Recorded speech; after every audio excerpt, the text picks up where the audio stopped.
नमस्कार, आप देख रहे हैं टीएनपी न्यूज। मैं हूं आपके साथ प्रीति भारद्वाज। बुलेटिन की शुरुआत करेंगे। सलमान खान के घर के बाहर कल दो आरोपियों ने फायरिंग की घटना को अंजाम दिया था, जिसके बाद से उनके चाहने वाले सख्ते में है। घटना के बाद राज ठाकरे, बाबा सिद्दीकी, जीशान सिद्दीकी, अरबाज खान समेत अन्य करीबियों ने उनका हालचाल जाना है और उनके घर पर मिलने के लिए भी पहुंचे थे। बता दें कि महाराष्ट्र के सीएम एकनाथ शिंदे ने भी मामले को लेकर एक्टर से बातचीत की। मामले में पुलिस ने अब तक 2 लोगों को हिरासत में ले लिया है, जिसके बाद लॉरेंस बिश्नोई के भाई ने हमले की जिम्मेदारी ली है। फिलहाल केस को क्राइम ब्रांच को ट्रांसफर कर दिया गया है। वहीं ऑल इंडियन सिने वर्कर्स एसोसिएशन ने घटना की निंदा करते हुए अपना बयान भी जारी किया है और इस मामले पर चिंता जताई है। साथ ही पीएम मोदी और गृह मंत्री अमित शाह से एक्टर की सुरक्षा के पुख्ता इंतजाम करने की अपील भी की है।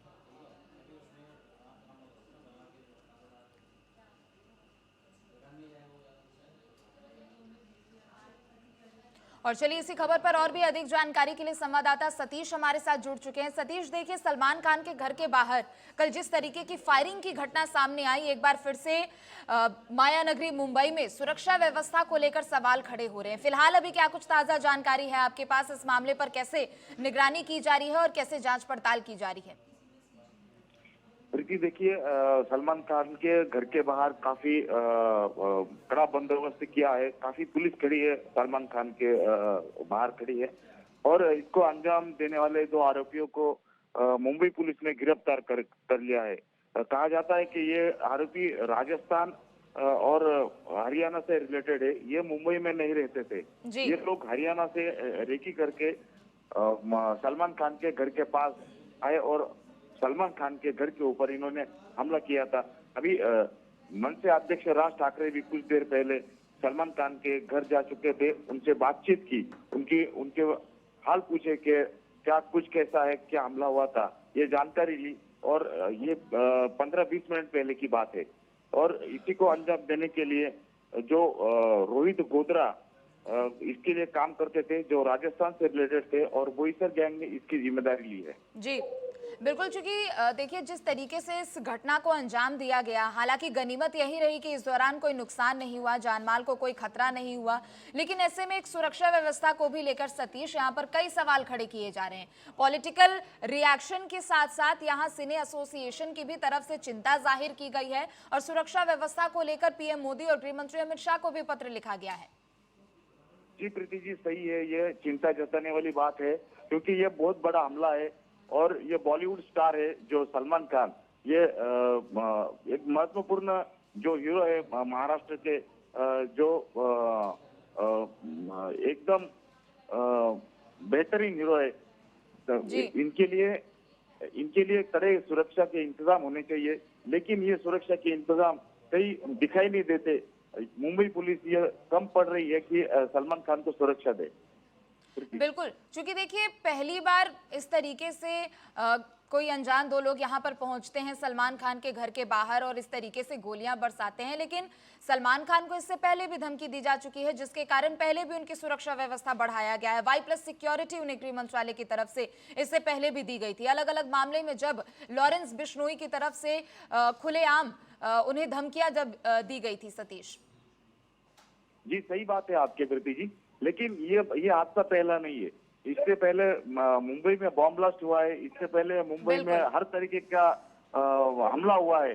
मुंबई पुलिस गाफिल रहती है और मुंबई पुलिस इसका तरीका नहीं ढूंढ पाती है कि इनको सुरक्षा कैसी दी जाए।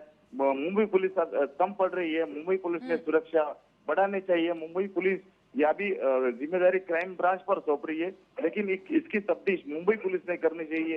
ये भी लोगों की मांग है, राजनेता भी यही कहते हैं और सभी लोगों की मांग है कि सलमान खान को कड़ी से कड़ी सुरक्षा दी जाए, उसकी सुरक्षा बढ़ाई जाए। प्रीति जी, बहुत बहुत शुक्रिया सतीश आपका तमाम जानकारियों के लिए। आगे बढ़ेंगे, जहां दिल्ली आबकारी नीति मामले में मुख्यमंत्री अरविंद केजरीवाल की न्यायिक हिरासत आज खत्म हो रही है। इस बात को लेकर ईडी आज दिल्ली के सीएम को राउज एवेन्यू कोर्ट में पेश करने वाली है। बता दें कि कोर्ट में उनकी जमानत याचिका पर सुनवाई भी होगी। सीएम केजरीवाल के वकील अदालत से उन्हें जमानत देने की मांग कर सकते हैं। तो वहीं दूसरी तरफ आपको बता दें कि दिल्ली हाईकोर्ट द्वारा ईडी की गिरफ्तारी को वैध करार दिए जाने के बाद मुख्यमंत्री अरविंद केजरीवाल ने सुप्रीम कोर्ट में उच्च न्यायालय के फैसले को चुनौती दी थी। सुप्रीम कोर्ट में भी उनकी याचिका पर आज सुनवाई होने वाली है। जस्टिस संजीव खन्ना और दीपांकर दत्ता की पीठ इस मामले में सुनवाई करेगी। आपको बता दें कि सीएम केजरीवाल 1 अप्रैल से कथित मनी लॉन्ड्रिंग मामले में न्यायिक हिरासत में हैं। ईडी ने दिल्ली आबकारी नीति मामले में उन्हें 21 मार्च को गिरफ्तार किया था। 22 मार्च को ईडी ने उन्हें राउज एवेन्यू कोर्ट में पेश किया था, जहां से अदालत ने उन्हें ईडी की हिरासत में भेज दिया था। तो वहीं सीएम केजरीवाल ने ईडी की गिरफ्तारी और रिमांड के खिलाफ शीर्ष अदालत में याचिका दायर की थी, जिस पर आज सुनवाई होगी। तो शराब घोटाले के मामले में अरविंद केजरीवाल की रिमांड अवधि जो है वो आज खत्म हो रही है। आपको बता दें कि 1 अप्रैल को उनकी रिमांड अवधि बढ़ा दी गई थी, जिसके बाद 15 अप्रैल तक उन्हें रिमांड में ही रखा गया और आज इस मामले को लेकर सुनवाई होने वाली है। तो वहीं दूसरी तरफ आपको बता दें कि रिमांड अवधि बढ़ाने को लेकर ईडी की तरफ से एक तरफ जहां मांग की जा सकती है, तो वहीं दूसरी तरफ अरविंद केजरीवाल के जो वकील है उनकी तरफ से भी तमाम अपने दलीलों को पेश भी किया जाएगा। तो दिल्ली शराब घोटाला मामले में अरविंद केजरीवाल की जुडिशियल कस्टडी आज खत्म हो रही है, जिसके बाद आज सुनवाई होगी। वहीं भगवंत मान आज तिहाड़ जेल में अरविंद केजरीवाल से मुलाकात करने वाले हैं। भगवंत मान और केजरीवाल की मुलाकात को लेकर जेल प्रशासन ने तैयारियां भी पूरी कर ली है। आपको बता दें कि IB, Delhi police security unit और पंजाब पुलिस ने तिहाड़ जेल में सिक्योरिटी रिव्यू किया है। तिहाड़ जेल में शुक्रवार की बैठक अरविंद केजरीवाल और भगवंत मान की मुलाकात को लेकर हुई थी। इसी सिलसिले में पंजाब पुलिस के एडीजी और तिहाड़ जेल के अधिकारियों के बीच करीब 3 घंटे तक मीटिंग चली, जिसमें मुख्यमंत्री के प्रोटोकॉल, उनकी सुरक्षा और जेल मैनुअल को लेकर चर्चा हुई है। तो पंजाब के मुख्यमंत्री भगवंत मान आज सीएम केजरीवाल से तिहाड़ जेल में मुलाकात करेंगे, जिसे लेकर सुरक्षा के साथ साथ जेल मानकों की भी तैयारियों को पुख्ता कर दिया गया है।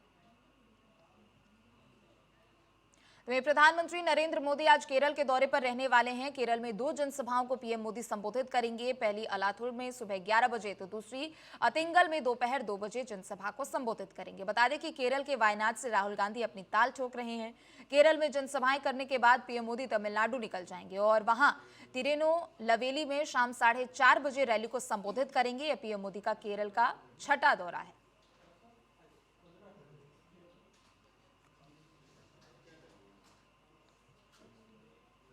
आगे बढ़ेंगे, जहां कांग्रेस ने लोकसभा चुनाव के लिए 10 प्रत्याशियों की लिस्ट जारी की है। इस लिस्ट में दिल्ली के लिए कांग्रेस ने 3 उम्मीदवारों की लिस्ट जारी कर दी है। इस लिस्ट में कन्हैया कुमार को दिल्ली की नॉर्थ ईस्ट सीट से टिकट दिया गया है। इससे मुकाबला रोचक बन चुका है, क्योंकि मनोज तिवारी और कन्हैया कुमार दोनों ही बिहार के रहने वाले हैं। तो वहीं दूसरी तरफ कांग्रेस ने उदित राज को भी पश्चिमी दिल्ली से उम्मीदवार बनाया है और चांदनी चौक से वरिष्ठ नेता जेपी अग्रवाल को मैदान में उतारा है। तो वहीं पंजाब के पूर्व मुख्यमंत्री चरणजीत सिंह चन्नी को जालंधर से उम्मीदवार बनाया है।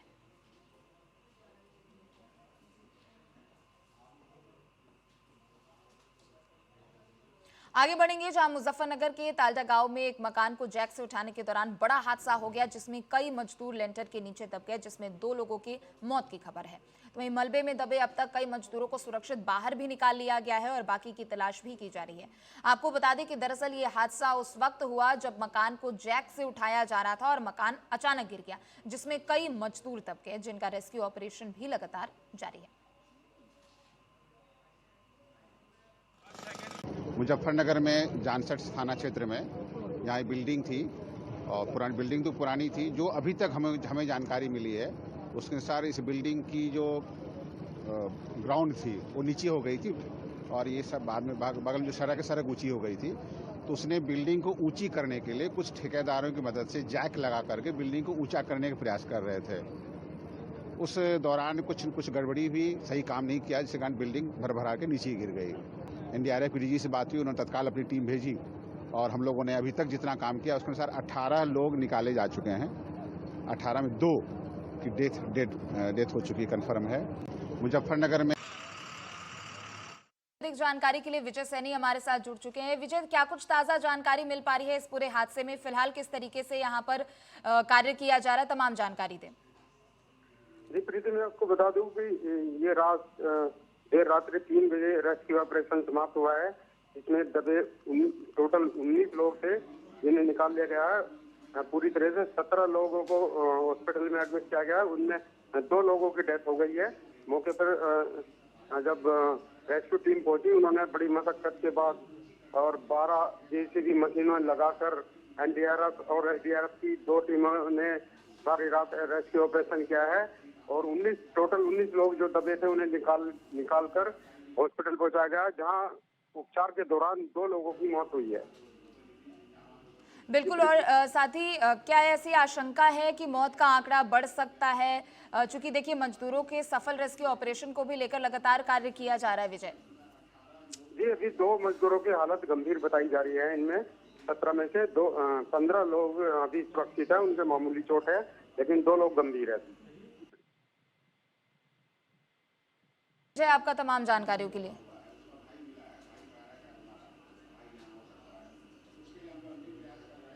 आगे बढ़ेंगे, जहां चुनावी बॉन्ड योजना में सबसे ज्यादा डोनेशन देने वालों में दूसरे स्थान पर रही mega engineering and infrastructure limited की मुश्किलें लगातार बढ़ती जा रही हैं। बीजेपी को 586 करोड़ का चंदा देने वाली company mega engineering and infrastructure limited के खिलाफ सीबीआई ने एफआईआर दर्ज की है। कंपनी पर आरोप है कि उसने बिलों के भुगतान के लिए रिश्वत दी है। बीजेपी के अलावा कंपनी ने बीआरएस, डीएमके समेत कई पार्टियों को करोड़ों का दान दिया है। कंपनी ने 966 करोड़ रुपए के चुनावी बॉन्ड खरीदे हैं। इससे कंपनी के मालिक पीपी रेड्डी की मुश्किलें बढ़ गई हैं। पीपी रेड्डी देश के अरबपति है और डायमंड हाउस में रहते हैं।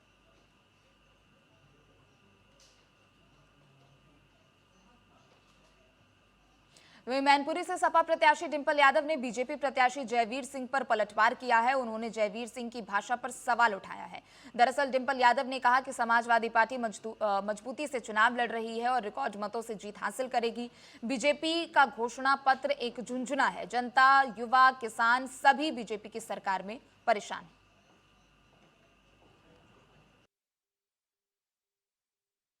मैं समझती हूँ इस तरह की जो भाषा शैली है वो किस तरह के इंसान प्रयोग कर सकते हैं, आप सब जानते हैं। और मैं समझती हूँ कि समाजवादी पार्टी बहुत मजबूती के साथ चुनाव लड़ रही है और मैनपुरी लोकसभा क्षेत्र इस बार लोगों के सहयोग से रिकॉर्ड बनाने के मुकाम पर है। धन्यवाद। भाजपा का जो घोषणा पत्र आया है उसके बारे में क्या कहेंगे मैडम? मैं इस घोषणा पत्र के बारे में कहना चाहूँगी कि अगर हम पहले के घोषणा पत्र निकाल के देख लें और जो भाषण दिए गए हैं और जो लोगों से कहा गया है और जो वचन दिए गए हैं, तो अगर उन सब को पूरा कर दिया है तो इनका संकल्प पत्र जो भी निकला है इसका भी कहीं ना कहीं कोई लोकसभा चुनाव का काउंटडाउन शुरू हो चुका है। सभी पार्टियां मतदाताओं को साधने में जुट गई है। जलपाईगुड़ी में सीएम ममता बनर्जी ने कलाकारों के साथ लोक नृत्य किया। इससे पहले भी सीएम लोक कलाकारों के बीच नजर आ चुकी है। साल 2024 में भी ममता बनर्जी कलाकारों के साथ ड्रम बजाती हुई और चाय बनाती हुई नजर आई थी।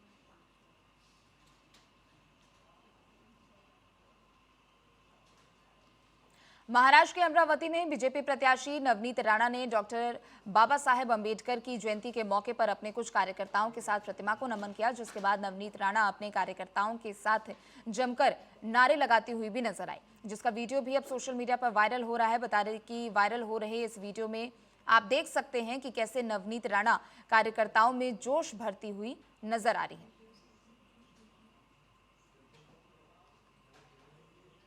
यूपी के कुशीनगर में लोकसभा चुनाव को लेकर बीजेपी ने तैयारियां तेज कर दी हैं, जिसे लेकर डिप्टी सीएम केशव प्रसाद मौर्य कुशीनगर के दौरे पर पहुंचे, जहां उन्होंने सोशल मीडिया वॉलंटियर सम्मेलन को संबोधित किया। इसके बाद उन्होंने साइबर योद्धाओं को जीत का मंत्र भी दिया और विपक्षी दलों पर जमकर निशाना भी साधा है। तो इस सम्मेलन को संबोधित करते हुए डिप्टी सीएम मौर्य ने कहा कि 2017 में गुंडागर्दी चरम सीमा पर थी, जिसके चलते यूपी छोड़कर लोग पलायन कर रहे थे। इसके बाद उन्होंने कहा कि 4 जून को 400 पार और यूपी में 80 सीटें बीजेपी को जिताने का संकल्प लेना है। इस दौरान उन्होंने कहा कि 2024 का लोकसभा चुनाव देश को केवल 5 साल आगे ले जाने वाला नहीं बल्कि 100 साल आगे ले जाने वाला है।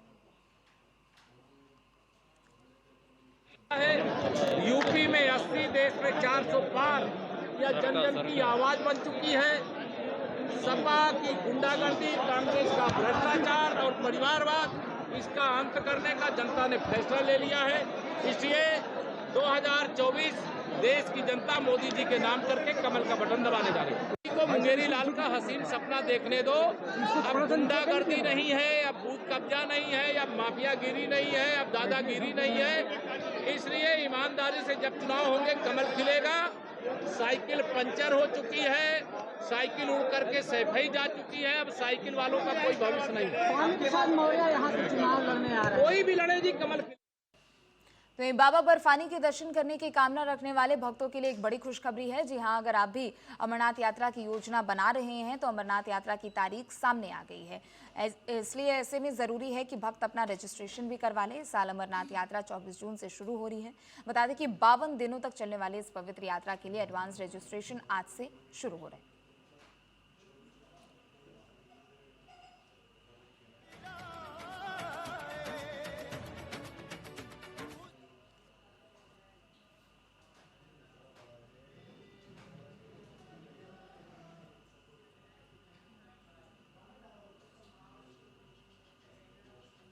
आगे बढ़ेंगे, जहां ईरान ने इसराइल पर करीब 300 से ज्यादा ड्रोन्स और मिसाइलें दागी है। बताते कि इनमें बैलिस्टिक मिसाइलें और क्रूज मिसाइलें शामिल है। क्रूज मिसाइलें भी शामिल है। इस हमले के बाद क्षेत्रीय तनाव बढ़ चुका है, जिसे लेकर अमेरिका भड़का हुआ है। अमेरिका ने इजराइल पर अभूतपूर्व और बड़े पैमाने पर असफल एयर स्ट्राइक के लिए ईरान को फटकार लगाने और तनाव को रोकने के लिए G7 में देशों की बैठक बुलाई है। बता दें कि अमेरिका ने ईरान के दर्जनों ड्रोन और मिसाइलों को मार गिराने में इजराइल की मदद की। ये पहली बार था कि जब ईरान ने इजराइल पर सीधा सैन्य हमला किया था। इजरायली अधिकारियों ने कहा कि आने वाले 99% हथियारों को बिना किसी महत्वपूर्ण क्षति के मार गिराया गया।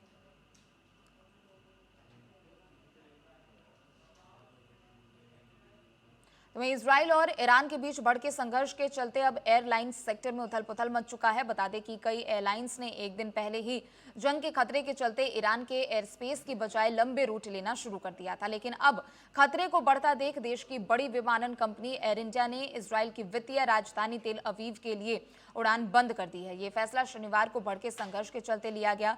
बता दें कि एयर इंडिया ने पिछले महीने ही तेल अवीव के इस शहर के लिए उड़ान दोबारा शुरू की थी। ये उड़ान 7 अक्टूबर को हमास पर इजराइल के हमले के बाद से ही बंद थी। अब इसे फिर से अगले आदेश तक के लिए बंद कर दिया गया है।